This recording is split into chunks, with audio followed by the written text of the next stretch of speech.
Thank you, Mr. Chairman. Dr. Omarova, thank you for being here. I'd planned to spend my entire time providing or giving some questions. I probably will get to some of the questions that Senator Warner and Tester did on the Senate Bill 2155, but in light of comments made even by the prior senator, members of this committee, and certain members of the press, I want to make a few things crystal clear.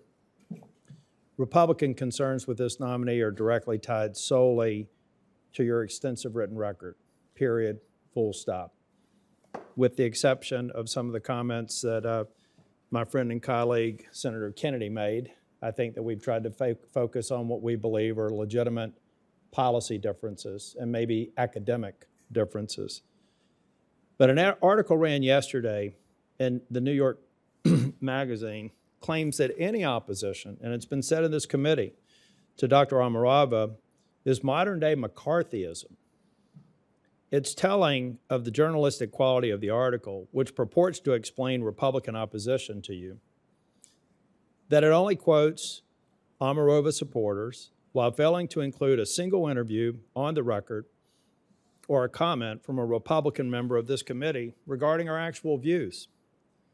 Comments and or innuendo made in the article, and even this hearing today, simply implies concerns with Dr. Omarova's nomination are due to, and I have to say, Dr. Omarova, you've said it yourself, to being an immigrant, a woman, and a minority, which I think are categorically false.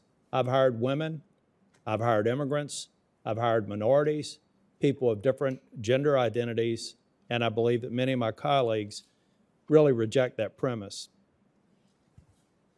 Chairman Brown is reportedly livid that Republicans wish to ask about your written record and worldview, saying it's remarkable that we have stooped so low.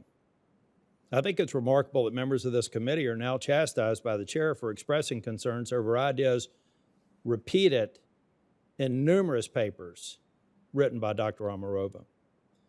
The New York Magazine does get one thing right. It notes that the FDIC chair, Helena McWilliams, a female immigrant who came to the United States from then communist Yugoslavia, did not face questioning about her upbringing in a communist state during her nomination. I have no intention of doing that either, nor have most of the members of this committee. That's because nothing in Chair McWilliams' prior career speeches, policy writings indicated she would bring a central planning technocratic worldview to her position, as we infer from some of your writings and public statements. Dr. Omarova, on the other hand, has an extensive written record in that vein. I appreciate the New York Magazine's article helping clarify that point. As I did with Chair McWilliams, I will solely consider the content of your qualifications, your career, and your written records. And should Dr. Omarova feel that bipartisan reservations with her record expressed by sitting senators on both sides of the aisle are truly in her being an immigrant, a woman, and a minority, do you believe that to be the basis for any of the questions that have been asked of you today? Well, Senator, I am a woman, I am a minority, and I am an immigrant. That is who I am. I cannot speak to anyone's personal reasons or professional reasons. But you've at least said it. You've at least said it once that perhaps that was our motivation. But I think you'd be hard pressed to find any evidence today of that being the motivation of someone who may be concerned with your view, your academic writings, some of which you've said were just academic thoughtware, not necessarily something you wanted to put into practice. But I just don't see any basis for the so-called McCarthyism and the bias that members of this committee have suggested is our motivation. I'm going to go real quick. I am going to go to a second round. I do have a question about your thesis. I know that ranking member asked for your thesis about 7 weeks ago. It was not provided. It was not provided as of the deadline.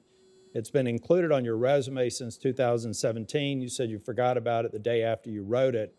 But But why is it that you have not responded to this committee and only recently said that it's because you can no longer find it? Sorry, Senator.